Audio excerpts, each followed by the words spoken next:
பாவத்தால் நிறைந்த பாவியுள்ளம் பாவங்கள் செய்ய தாவுதே. பாவத்தால் நிறைந்த பாவியுள்ளம் பாவங்கள் செய்ய தாவுதே.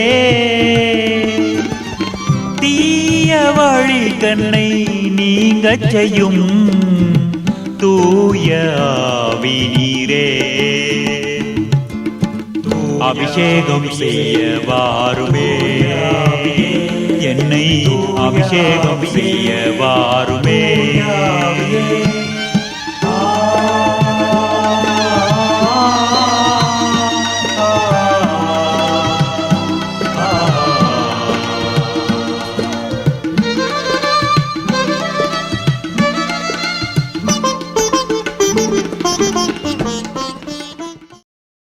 கர்த்தருக்குள் அன்பானவர்களே, அனுதினமும் கிறிஸ்துவுடன் தியான வேளைக்கு உங்களை அன்புடன் அழைக்கிறோம்.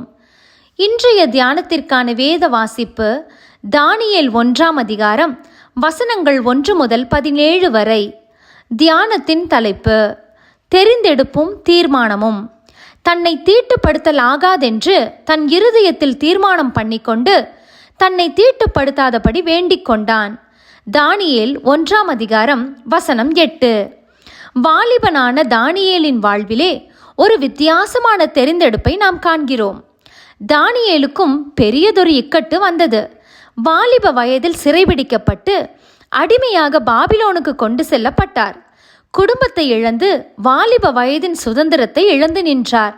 அதற்காக தேவனை குறை கூறினாரா? இல்லை.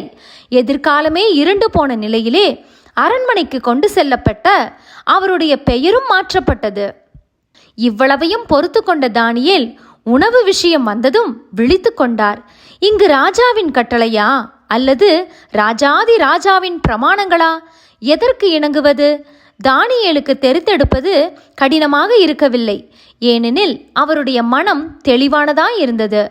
அவரின் இந்த உறுதியை உடைத்து போட சூழ்நிலை அமைந்த போதும் சூழ்நிலை அவரை தன் கையில் சிறைப்பிடிக்கும் முன்னர் அவர் சூழ்நிலையை தன் கையில் எடுத்துக்கொண்டார். இக்கட்டான சூழ்நிலை அவருடைய தெரிந்தெடுப்பையும் உறுதியையும் உடைத்தெறிவதற்கு முன்னர் இதுவரை சந்திக்காத இந்த சூழ்நிலையிலும் தேவனையே பற்றி பிடிக்கத்தக்க தருணமாக அதை பயன்படுத்தி கொண்டார். தேவனுக்கு அடுத்த காரியங்களை தெரிந்தெடுத்தால் மட்டும் போதாது, அதிலே நாம் உறுதியாய் நிற்க தீர்மானிக்க வேண்டும். அன்று தானியேலுக்கு ஏற்பட்ட சூழ்நிலை இன்றும் அநேக வாலிபர்களுக்கு ஏற்படுகிறது. தவிர்க்க முடியாத காரணங்களினால் பெரியவர்களும் கூட குடும்பத்தை விட்டு நாட்டை விட்டு தூரமாக போக வேண்டி ஏற்படுகிறது. இந்நிலையில் நமக்கு வருகின்ற சோதனைகளில் நாம் எவ்வளவு தூரம் உறுதியாக நிற்கிறோம்? உணவு எல்லோருக்கும் பிடித்தமானது ஒன்று, அதிலும் ராஜபோஜனமோ கிடைக்காத ஒன்று. அப்படி இருந்தும் தானியேல் தடுமாறவில்லை. உணவிலே கட்டுப்பாடாய் இருக்க தன்னை பழக்கப்படுத்தி கொண்ட தானியேலுக்கு தானே சிங்கத்திற்கு உணவாக போடப்பட்ட போதும் எந்தவித பிரச்சனையும் இருக்கவில்லை.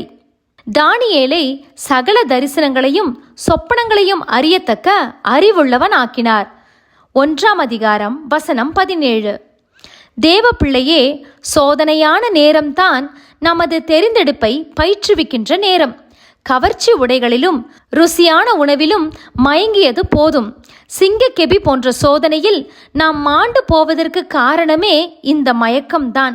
எனவே கர்த்தருக்குள்ளான நமது தெரிந்தெடுப்பும் தீர்மானங்களும் நற்பண்புகளும் தவறிப்போக விடக்கூடாது.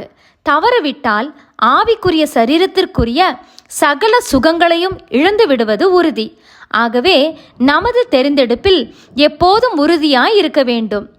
ஜெபம் செய்வோமா? அன்பின் கர்த்தாவே, சூழ்நிலைகள் எனது தெரிந்தெடுப்பை சிதைத்து விடாமல் எப்போதும் நான் உமக்குள் உறுதியாய் இருக்க பலன் தாரும். ஆமேன்.